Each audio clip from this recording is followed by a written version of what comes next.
Böyük qayıdışın növbəti səhifəsi Ağdam sakinləri üçün yazıldı. Ağdamların yurt həsrəti artıq başa çatır. Onlar didərgin düşdükləri öz doğma torpaqlarına geri qayıdırlar.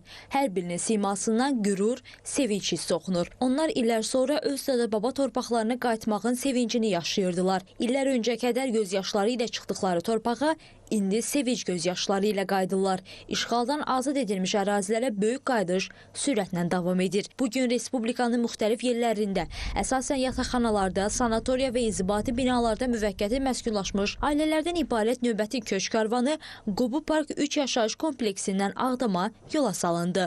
Bu mərhələdə şəhərə 120 ailə 419 nəfər qayıtdı. Ağdam sakinləri öz təəssüratlarını bizimlə də bölüşdü.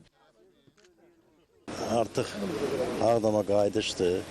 Biz çox sevinirik. Sevincimizin həddi yoxdur. Yəni bu arzunu biz çox yaşamışıq. Şükür bu günə.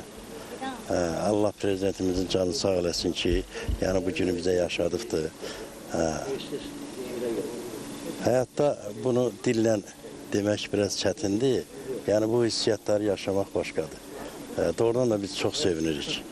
Ağdamda yaşamağa artıq hazırıq. Orada bizim üçün evlər tikiblər.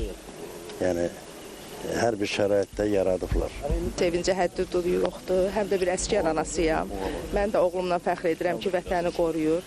Həm də əmim də şəhiddir. Ağdamın ilk şəhidi olubdur. Uşaq idim onda çıxanda, onda 4 yaşım olardı. İndi 85 təvəllüdəm. Allah prezidentimizə can sağlığı versin. Oradan çıxanda 16 yaşım var idi, indi 49 yaşım var. Planlarınız nədir?